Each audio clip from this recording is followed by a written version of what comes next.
Hey everybody, welcome to 2ZQ Hot Takes, where we discuss issues both big and small. I am your host, the very handsome Tim Kirk, and today I'll be talking about conscious and consciousness.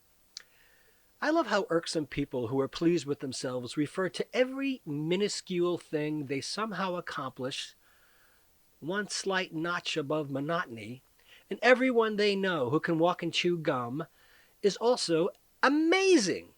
Everything is superlative or non-existent. There is no middle ground. You're amazing or completely snubbed, aiding and abetting this puerile train of thinking. Happy talk. My dad would refer to these people as unconscious. My dad was referring to people being oblivious to whatever context they were in and was fond of saying, when in Rome, do as Romans do. It's one thing to be motivated. It's another thing altogether to know when to shut up. Conscious and consciousness have a very wide range of meanings, and there is a great deal of subject matter devoted to them. Biological, psychological, metaphysical, philosophical, we'll split the difference there, and many more. The essence of this podcast is to remind people to be aware of yourself and the world around you. Context. My philosophy of look where you're going, pay attention to what you're doing, say excuse me, please, thank you, and you're welcome when appropriate, and get out of the way meshes with a good deal of all of the subject matter, in my mind, of course. And I know that seems quite vulgar, but vulgarity is part and parcel of consciousness. Otherwise, we wouldn't know what it is. So, to that end, one thing that annoys me, and I am completely guilty as well, is the idea that what is fallaciously referred to as stream of consciousness as a valid method of self-expression for many individuals, particularly while drunk or stoned or high or in a chemically altered state of consciousness. I call it CREP because you can witness this nonsensical gibberish in New York City all day, every day. Also, believe me, nobody is that interesting, especially when not particularly sober. People exhibit some sort of bravado which infers confidence in thought and speech, but the execution is much less impressive in most cases. That's why we have digests of work. Go home and think about it. Write it down and look at what flowed from your mind. You are nowhere as interesting as you think you are. Nobody is. Just mull, condense it into a less difficult to follow example, story, or whatever inward retreat you have taken, and do some editing before you impose it on the rest of the world. Really, be quiet. You sound like an idiot. And all of those lone stoners and drunks who just babble no matter, at one time had an audience that became bored and apathetic to their thought processes long, long ago. Do yourself a favor. Count to 10. Think. Don't try to be funny. You're not. The pros aren't funny all the time. They live mundane lives too. They constantly repeat themselves. But they observe. So for you, me, and almost everybody else, shh, please, you don't have it. If you did, we would all know about it. Trust me on this one. But corner boys never stop babbling. Or go to an open mic and see what the world of desperation is like. Talk about being unconscious. It is sad, but they don't give up, and I have to assume people in their lives gave up on them long ago, or they just don't get enough attention and affection to satisfy the cravings they desire so strongly, or even have anything else of any worthwhile meaning or significance to do to fill the empty void in their existence. Even the many aging comic hacks and never-wases alive from the 80s somehow believe that they are still on the verge of making it. I seen them! Makes my stomach turn. That's pathetic, atrocious, and basically repellent. But there's no accounting for taste. Just awful. Just contemplate that great thinkers could not and cannot speak and think simultaneously for any prolonged period of time, save for a precocious few, and I mean few. Not like one in every classroom. Extemporaneous debaters are not all over the palace. Sooner or later, If any debate becomes heated, it quite often descends into ad hominem attacks on each other's character and strays from the subject matter due to clashes of ego and aggrieved senses of pride. Spitballing or impromptu thinking is not only difficult, but even if you do become adept at it, it's extremely difficult to think so quickly on your feet for more than short bursts that your brain suffers fatigue. And you can't continue without a much-needed break. It's exhausting. Improvisational performers rehearse. Stand-up comics refine. Public speakers have notes. They really do. And as Will Rogers said, if you're talking, you ain't learning. And that's part of being aware and conscious. Context. Personally, I think a lot of this is biophysical and neurological. Dopamine versus serotonin. A particular slant could say cheap thrills versus well-being and peace of mind, or short-term motivation versus long-term gratification. Rowdy fans cheering on a successful athlete versus the successful, disciplined, motivated athlete devoted to constant improvement and not chugging beer to see how many you can drink before losing control of your senses. Stuff like that is part of it all, and I am sure a good deal of philosophers have had their share of intoxicating substances as well. From simply psychology, serotonin versus dopamine. They are both neurotransmitters. Serotonin is an inhibitory neurotransmitter, while dopamine is an excitatory neurotransmitter. Serotonin regulates mood. Dopamine regulates motivation. Serotonin is associated with feelings of happiness, focus, and calm. Dopamine is associated with feelings of rewards, motivation, and being productive. Serotonin contributes to sleep and digestion. Dopamine is important for normal movement and balance. Serotonin deficiency is linked with sensitivity to pain, aggressiveness, anxiety, and depression. Dopamine deficiency is linked with sensitivity to memory loss, low sex drive, poor digestion, and poor cognition. For my part, in my experience, most, if not all, of the LGBT people I have interviewed, worked with, or pay attention to spend a tremendous and frequently inordinate amount of time of their waking lives attempting to reckon their identities with themselves, their families, particularly their parents, their work life, their circle of friends, and the world around them. It seems to be a huge drain on their minds and bodies, and I can see that whatever trauma, and boy, is it prevalent, has deeply impacted their consciousness. And quite often, they feel pain and seek some sort of quick rush of distracting pleasure, euphoria, one might say, and are quite susceptible to self-destructive behaviors. I reported a number of podcasts, namely The Crystal Crisis and What LGBT People Drink, and a little more about the substantially higher rate of substance abuse amongst the LGBT population. Gay men are more than 10 times more likely to use heroin than straight men. Can you believe that? 10 times! That alone is staggering. This has a tremendous impact on our collective consciousness. We drink more. We use crystal meth at an alarming rate. Crystal meth! Can you believe crystal meth? People are using this garbage. What an insidious waste. I personally believe that we harm ourselves because we search for the dopamine rush instead of the serotonin.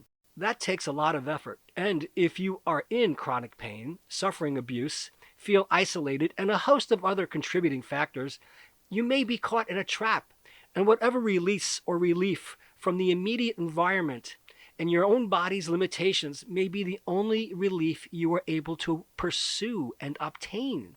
So I am grateful for not only the acceptance and embrace I have received, but also that we have the Trevor Project and many more orgs to help youth and adults in dire need. Our younger community members commit suicide or have suicidal thoughts at alarming levels compared to the straight world. We are all valuable people whose lives are worth living. So, here we go. From Wikipedia, consciousness, not to be confused with conscientiousness or conscience. Representation of consciousness from the 17th century from Robert Flood, an English physician. Consciousness, at its simplest, is the sentience or awareness of internal and external existence. Despite millennia of analyses, definitions, explanations, and debates by philosophers and scientists, consciousness remains puzzling and controversial, being at once the most familiar and also the most mysterious aspect of our lives. Perhaps the only widely agreed notion about the topic is the intuition that consciousness exists. Opinions differ about what exactly needs to be studied and explained as consciousness. Sometimes it is synonymous with the mind, and at other times, an aspect of the mind. In the past, it was one's inner life, the world of introspection, of private thought, imagination, and volition. Today, it often includes any kind of cognition, experience, feeling, or perception.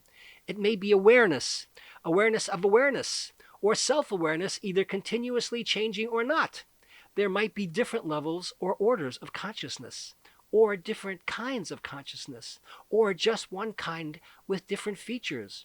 Other questions include whether only humans are conscious, all animals, or even the whole universe. I think it is.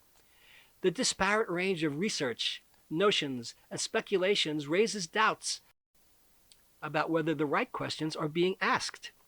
Examples of the range of descriptions, definitions, and explanations are simple wakefulness, one sense of selfhood or soul explored by looking within, being a metaphorical stream of contents, or being a mental state, mental event, or mental process of the brain, having phenomena or qualia and subjectivity, being the something that it is like, have or be it, being the inner theater or the executive control system of the mind. Western philosophers since the time of Descartes and Locke have struggled to comprehend the nature of consciousness and how it fits into a larger picture of the world. These issues remain central to both continental and analytic philosophy, in phenomenology and the philosophy of mind, respectively. Some basic questions include whether consciousness is the same kind of thing as matter, whether it may ever be possible for computing machines like computers or robots to be conscious, how consciousness relates to language, how consciousness of being relates to the world of experience, the role of the self in experience, whether individual thought is possible at all, and whether the concept is fundamentally coherent.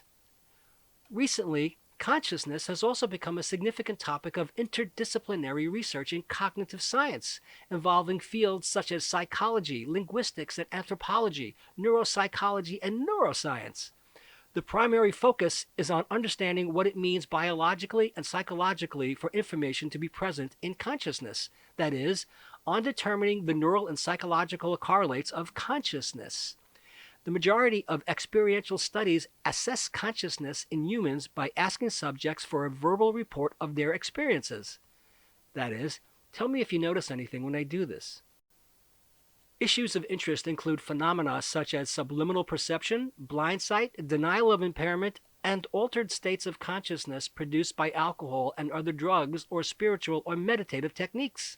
In medicine, consciousness is assessed by observing a patient's arousal and responsiveness and can be seen as a continuum of states ranging from full alertness and comprehension through disorientation, delirium, loss of meaningful communication, and finally loss of movement in response to painful stimuli. In the late 20th century, philosophers have disagreed as to whether Aristotle ever had a concept of consciousness. Aristotle does not use any single word or terminology to name the phenomena. It is used only much later, especially by John Locke. Caston, another philosopher, contends that for Aristotle, perceptual awareness was somewhat the same as what modern philosophers call consciousness. The origin of the modern concept of consciousness is often attributed to John Locke's essay concerning human understanding. Published in 1690, Locke defined consciousness as the perception of what passes in a man's own mind. His essay influenced the 18th century view of consciousness, and his definition appeared in Samuel Johnson's celebrated dictionary. Consciousness is also defined in the 1753 volume of Diderot and D'Alembert's Encyclopedia. the opinion or internal feeling that we ourselves have from what we do. Well, the dictionary definitions of the word consciousness extend through several centuries and reflect a range of seemingly related meanings, with some differences that have been controversial, such as the distinction between inward awareness and perception of the physical world, or the distinction between conscious and unconscious, or the notion of a mental entity or mental activity that is not physical. The common usage definitions of consciousness in Webster's Third New International Dictionary from 1966 are as follows: awareness or perception of an inward psychological or spiritual fact, intuitively perceived knowledge of something in one's inner self, inward awareness of an external object, state, or fact, concerned awareness, interest, concern, often used with attributive noun, that is, class consciousness. The state or activity that is characterized by sensation, emotion, volition, or thought, mind in the broadest possible sense, something in nature that is distinguished from the physical, the totality in psychology of sensations, perceptions, ideas, attitudes, and feelings of which an individual or a group is aware at any given time or within a particular time span. Compare stream of consciousness. Wow. Waking life as that to which one returns after sleep, trance, fever, wherein all one's mental powers have returned. The part of mental life or psychic content in psychoanalysis that is immediately available to the ego. Compare preconscious and unconscious. Many philosophers and scientists have been unhappy about the futility of producing a definition that does not involve circularity or fuzziness. Oh, the fuzziness. In the Macmillan Dictionary of Psychology, Stuart Sutherland expressed a skeptical attitude more than a definition. Consciousness, the having of perceptions, thoughts, and feelings, awareness. The term is impossible to define except in terms that are unintelligible without a grasp of what consciousness means. Fathom the concept, I say! Many philosophers have argued that consciousness is a unitary concept that is understood intuitively by the majority of people in spite of the difficulty in defining it. Philosophers differ from non-philosophers in their intuitions about what consciousness is. While most people have a strong intuition for the existence of what they refer to as consciousness, skeptics argue that the intuition is false, either because the concept of consciousness is intrinsically incoherent or because our intuitions about it are based on illusions. Ooh. William Lycan argued in his book Consciousness and Experience that at least 8 clearly distinct types of consciousness can be identified: organism consciousness, control consciousness, consciousness of, state event consciousness, reportability, introspective consciousness, subjective consciousness, self-consciousness, and that even this list omits several more obscure forms. Mental processes such as consciousness and physical processes such as brain events seem to be correlated. However, the specific nature of the connection is unknown. The first influential philosopher to discuss the question specifically was Descartes, and the answer he gave is known as Cartesian Dualism. Descartes proposed that consciousness resides within an immaterial domain he called res cogitans, the realm of thought, in contrast to the domain of material things, which he called res extensa, the realm of extension. He suggested that the interaction between these two domains occurs inside the brain, perhaps in a small midline structure called the pineal gland. Although it is widely accepted that Descartes explained the problem cogently, few later philosophers have been happy with his solution, and his ideas about the pineal gland have been especially ridiculed. However, no alternative solution has gained general acceptance. Proposed solutions can be divided broadly into 2 categories: dualist solutions that maintain Descartes' rigid distinction between the realm of consciousness and the realm of matter, but give different answers for how the 2 realms relate to each other, and the monist solutions that maintain that there is really only one realm of being, of which consciousness and matter are both aspects. Each of these categories itself contains numerous variants. The two main types of dualism are a substance dualism, which holds that the mind is formed of a distinct type of substance not governed by the laws of physics, and property dualism, which holds that the laws of physics are universally valid but cannot be used to explain the mind. The three main types of monism are physicalism, which holds that the mind consists of matter organized in a particular way; idealism, which holds that only thought or experience truly exists and matter is merely an illusion; and neutral monism, which holds that both mind and matter are aspects of a distinct essence that is itself identical to neither of them. There are also, however, a large number of idiosyncratic theories that cannot cleanly be assigned to any of these schools of thought. The most commonly given answer is that we attribute consciousness to other people because we see that they resemble us in appearance and behavior. We reason that if they look like us and act like us, they must be like us in other ways, including having experiences of the sort that we do.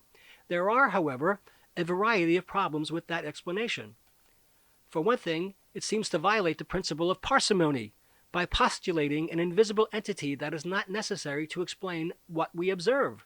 Some philosophers, such as Daniel Dennett, in an essay titled "The Unimagined Preposterousness of Zombies," argue that people who give this explanation do not really understand what they are saying. That seems pertinent in today's cultural climate. More broadly, philosophers who do not accept the possibility of zombies generally believe that consciousness is reflected in behavior, including verbal behavior, and that we attribute consciousness on the basis of behavior. A more straightforward way of saying this is that we attribute experiences to people because of what they can do, including the fact that they can tell us about their experiences. The topic of animal consciousness is beset by a number of difficulties. It poses the problem of other minds in an especially severe form because non-human animals, lacking the ability to express human language, cannot tell humans about their experiences. Also, it is difficult to reason objectively about the question, because a denial that an animal is conscious is often taken to imply that it does not feel, its life has no value, and that harming it is not morally wrong. Descartes, for example, has sometimes been blamed for mistreatment of animals due to the fact that he believed only humans have a non-physical mind. Most people have a strong intuition that some animals, such as cats and dogs, yes, are conscious, while others, such as insects, are not. But the sources of this intuition are not obvious and are often based on personal interactions with pets and other animals they have observed, because we love them. Thomas Nagel argues that while a human might be able to imagine what it is like to be a bat by taking the bat's point of view, it would still be impossible to know what it is like for a bat to be a bat. The idea of an artifact made conscious is an ancient theme of mythology, appearing, for example, in the Greek myth of Pygmalion, who carved a statue that was magically brought to life, and in medieval Jewish stories of the golem, a magically animated homunculus built of clay. However, the possibility of actually constructing a conscious machine was probably first discussed by Ada Lovelace in a set of notes written in 1842 about the Analytical Engine invented by Charles Babbage, a precursor, never built, to modern electronic computers. Lovelace was essentially dismissive of the idea that a machine such as the Analytical Engine could think in a human-like way. She wrote, "It is desirable to guard against the possibility of exaggerated ideas that might arise as to the powers of the analytical engine. The analytical engine has no pretensions whatever to originate anything. It can do whatever we know how to order it to perform. It can follow analysis, but it has no power of anticipating any analytical relations or truths. Its province is to assist us in making available what we are already acquainted with." Another idea that has drawn attention for several decades is that consciousness is often associated with high-frequency gamma band oscillations in brain activity. Dr. Bruce Banner, belted by gamma rays, changes into the Incredible Hulk. It's all vibrations, as Tesla said. There are some brain states in which consciousness seems to be absent, including dreamless sleep or coma. There are also a variety of circumstances that can change the relationship between the mind and the world in less drastic ways, producing what are known as altered states of consciousness. Some altered states occur naturally. Others can be produced by drugs or brain damage. Altered states can be accompanied by changes in thinking, disturbances in the sense of time, feeling of loss of control, changes in emotional expression, alternations in body image, and changes in meaning or significance. The two most widely accepted altered states are sleep and dreaming. Although dream sleep and non-dream sleep appear very similar to an outside observer, each is associated with a distinct pattern of brain activity. Immanuel Kant asserted that the world as we perceive it is organized according to a set of fundamental intuitions which include object. We perceive the world as a set of distinct things, shape, quality, color, warmth, etc., space, distance, direction, and location, and time. Some of these constructs, such as space and time, correspond to the way the world is structured by the laws of physics. For others, the correspondence is not as clear. Stream of consciousness. William James is usually credited with popularizing the idea that human consciousness flows like a stream in his Principles of Psychology in 1890. According to James, the stream of thought is governed by 5 characteristics. Every thought tends to be part of a personal consciousness. Within each personal consciousness, thought is always changing. Within each personal consciousness, thought is sensibly continuous. It always appears to deal with objects independent of itself. It is interested in some parts of these objects to the exclusion of others. It is not a type of stand-up comedy. A similar concept appears in Buddhist philosophy, expressed by the Sanskrit term Sita Samtana, which is usually translated as mind stream or mental continuum. Buddhist teachings describe that consciousness manifests moment to moment as sense impressions and mental phenomena that are continuously changing. The purpose of the Buddhist practice of mindfulness is to understand the inherent nature of the consciousness and its characteristics. In the West, the primary impact of the idea has been on literature rather than science. Stream of consciousness as a narrative mode means writing in a way that attempts to portray the moment-to-moment thoughts and experiences of a character. The technique perhaps had its beginning in the monologues of Shakespeare's plays and reached its fullest development in the novels of James Joyce and Virginia Woolf, although it has been used by many other noted writers. To most philosophers, the word consciousness connotes the relationship between the mind and the world. To writers on spiritual or religious topics, it frequently connotes the relationship between mind and God, or the relationship between the mind and deeper truths that are thought to be more fundamental than the physical world. The mystical psychiatrist Richard Maurice Bucke, author of the 1901 book Cosmic Consciousness, A Study in the Evolution of the Human Mind, distinguished between 3 types of consciousness: simple consciousness, awareness of the body, possessed by many animals; self-consciousness, awareness of being aware, possessed only by humans; and cosmic consciousness, awareness of the life and order of the universe, possessed only by humans who are enlightened. Many more examples could be given, such as the various levels of spiritual consciousness presented by Prem Saran Satsangi and Stuart Hameroff.